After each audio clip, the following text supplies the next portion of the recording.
हर शख्स लाइन में खड़ा नजर आ रहा। बूढ़े बेचारे आटे की लाइन में, नौजवान बेचारे पेट्रोल की लाइन में, खवातीन बेचारी 12-12 हजार के लिए पैसों की लाइन में, और जनाब बाकी जो बचे हैं वो अस्पतालों की लाइन में।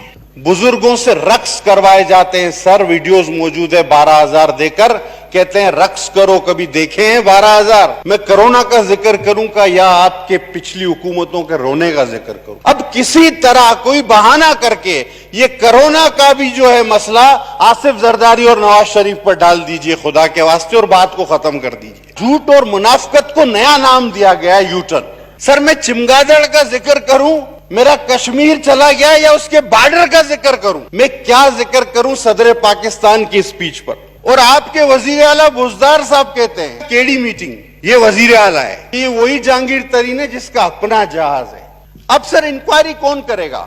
ये मफलूज ने, और फिर आप कहते हैं कि ये मुल्क चले, आओ मिलके चलाए। बजट स्पीच, इज़हार तशक्कुर, ये हमेशा कुछ बहाने होते हैं बात करने के। हकीकत में तो पार्लियामेंटेरियंस इन चीजों की आड़ में हकायक पर बात करते हैं, मसाइल पर बात करते हैं। कोरोना पर एक लंबी बहस, हर आदमी ने अपने आदाद व शुमार दिए। किसी ने कहा कि जी ये तो एक फ्लू है, हमारे वजीर सेहत ने, पाकिस्तान के जनाब इमरान खान न्याजी साहब ने कहा ये एक फ्लू है। वो वजीर कानून भी हैं, कानून भी जानते हैं। फिर उन्होंने कहा 1.5 आदमी मरेगा, लेकिन अब वो कहते हैं कि ये एक बड़ी संगीन बीमारी है, और खुदा हम सबको इससे महफूज रखे। रोज बरोज इसके मरीजों की तादाद बढ़ती जा रही है। जनाब आला, मैं फोकस करूंगा इस वक्त जो करंट सिचुएशन बनी, एक कमीशन बना, वो चीनी के हवाले से था। और ये कमीशन बनाने की कोई जरूरत नहीं है। अगर आप अपना रिकॉर्ड असेंबली का उठाकर देखें तो कुछ ही अरसा पहले मैंने कह दिया था कि जनाब FIA को जहमत मत दें, कमीशन बनाने की कोई जरूरत नहीं है। अपने दाएं जानिब और बाएं जानिब देखें, चीनी चोर और आटा चोर आपको मिल जाएंगे, और वही एज इट इज कमीशन ने भी लिखकर आपको दिया। और जनाब चोरी की किस किस चोरी की आप बात करेंगे? सबसे बड़ी चोरी एतमाद की चोरी होती है। जो आप वादे करते हैं, जो आप कौम में एतमाद की फजा पैदा करते हैं, जो आप अपना मंशूर पेश करते हैं, जो आप ख्वाब दिखाते हैं लोगों का, सबसे बड़ा डाका उस पर पड़ता है। यहां तो वोट पर भी डाका पड़ा। अद्वियात से लेकर अशियात तक हर शख्स लाइन में खड़ा नजर आ रहा है। बूढ़े बेचारे आटे की लाइन में, नौजवान बेचारे पेट्रोल की लाइन में, खवातीन बेचारी 12-12 हजार के लिए पैसों की लाइन में, और जनाब बाकी जो बचे हैं वो अस्पतालों की लाइन में। बुजुर्गों से रक्स करवाए जाते हैं सर, वीडियोस मौजूद है, 12,000 देकर कहते हैं रक्स करो, कभी देखे हैं 12,000?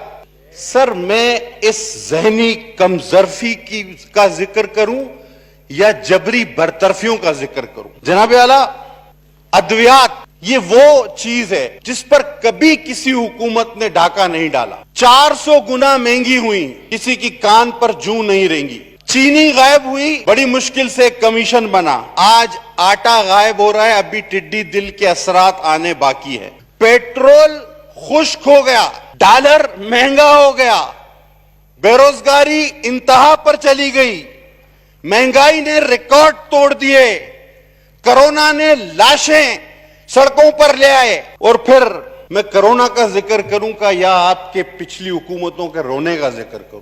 आप तो हर बात में कहते हैं जी ये पिछली हुकूमत।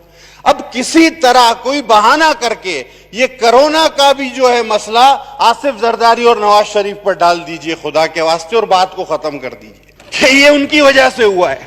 जनाब बात जहालत की भी है, झूठ की भी है। यू टर्न, जिसको नया झूठ और मुनाफिकत को नया नाम दिया गया है, यू टर्न, उसकी भी है। जनाब वाला डटाई की भी है, और डटाई के साथ साथ इंतकाम की उस सियासत की भी है। कुदरती आफात भी हैं जनाब, मौसम का सितम भी है, टिड्डी दिल अपनी जगह। आज आपने कल अखबार में पढ़ा होगा कि बड़ी बड़ी चिमगादड़ों ने हमला कर दिया, यही रह गया था बाकी। लिच्ची और सेब पर बड़ी बड़ी चिमगादड़ों ने हमला कर दिया है। सर मैं चिमगादड़ का जिक्र करूं मेरा कश्मीर चला गया या उसके बॉर्डर का जिक्र करूं, मैं क्या जिक्र करूं सदर पाकिस्तान की स्पीच पर? बैरूने मुल्क फंसे हुए पाकिस्तानियों का जिक्र करूं, मजदूरों का जिक्र करूं, ज़हनी फतूर का जिक्र करूं, इंतकामी मंशूर का जिक्र करूं, आखिर किस बात पर जाकर इंतहा करूं? जनाब वाला, चीनी कमीशन, एक शख्स चीनी कमीशन में 3 बार वो चीख चीख कर चीनी कमीशन की रिपोर्ट कह रही है कि चीनी महंगी हुई आपके एक्सपोर्ट की वजह से। कॉमर्स डिवीजन अब नंबर 1 बतौर इंचार्ज वजीर आजम ने एक इजाजत दी कि चीनी एक्सपोर्ट की जाए, वही है ना इंचार्ज वजीर। नंबर 2, उन्हीं वजीर आजम ने बतौर वजीर आजम भी उसकी मंजूरी दी। नंबर 3, कैबिनेट में कैबिनेट के सरबराह की हैसियत से भी उसकी मंजूरी दी। तो ये पूरी रिपोर्ट एक आदमी को 3 बार मुल्जिम नामजद कर रही है और चीख चीख कर कह रही है, लेकिन कुछ भी नहीं हो रहा। और मुझे पता है कुछ भी नहीं होगा, क्योंकि आपको स्केपगोट चाहिए, आपको अब ऐसा कोई बकरा चाहिए। मुझे पता है हलाल करने को किसकी वो तैयारी हो रही है। सर सब्सिडी की बात भी है।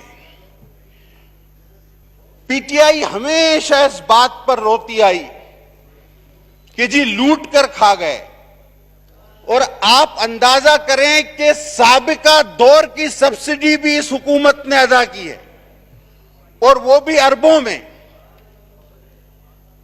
और 11 माह में इस कौम को 40 अरब रुपए का टीका लगा दिया गया।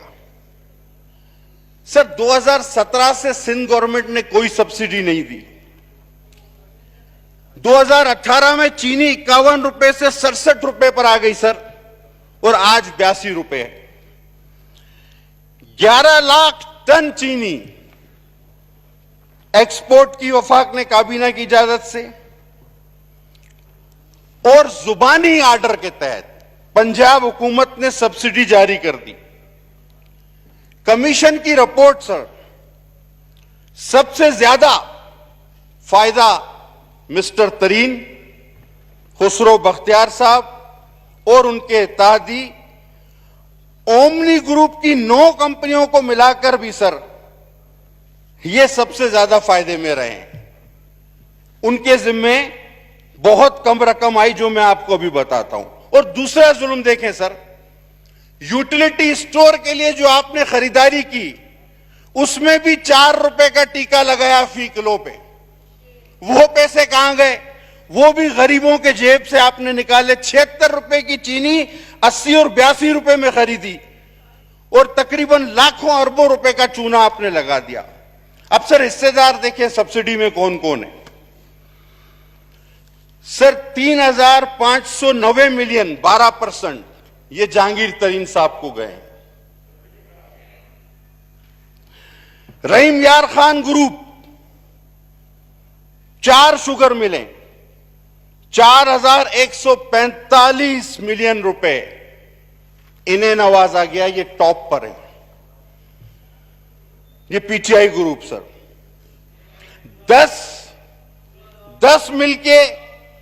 10 मिलों को 7,735 मिलियन रुपए दिए गए, और जनाब 2,324 मिलियन रुपए ओमनी ग्रुप के भी जिम्मे आए। मैं बिल्कुल इसका इकरार करूंगा, मैं किसी से मुंसलिक नहीं हूं, किसी के से नहीं डरता।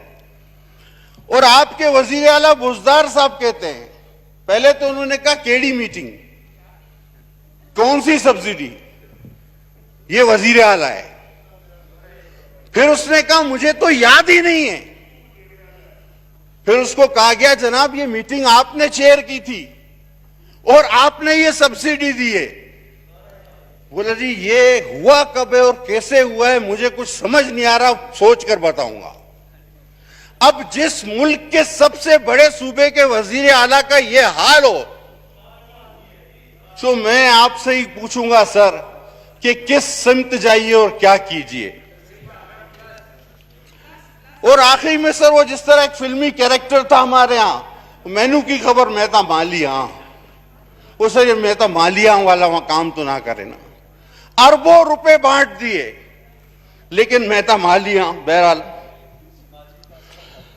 और जनाब उनके दिफा में 2 दहाइयों से अजियत का शिकार लोग चीखने फिर निकल आए, क्योंकि रिपोर्ट के मुताबिक पाकिस्तान के वजीर कानून, वजीर सेहत और वजीर आजम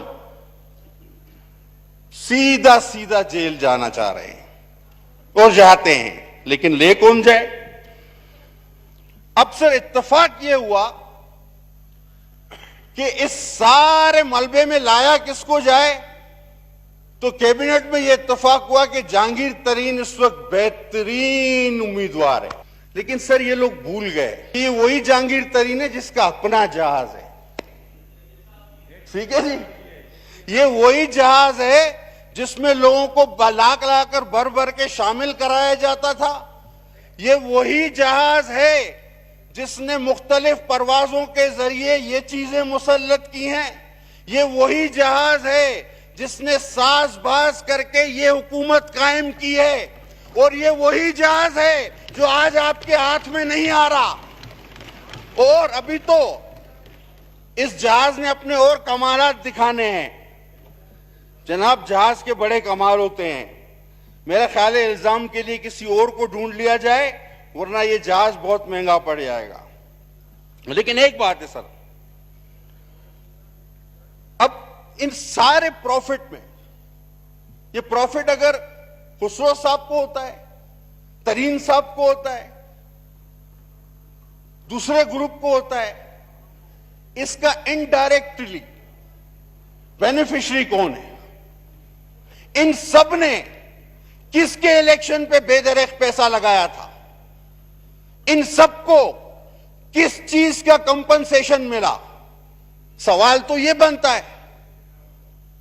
और इस सवाल के बनने तक ये मामला लटका रहेगा।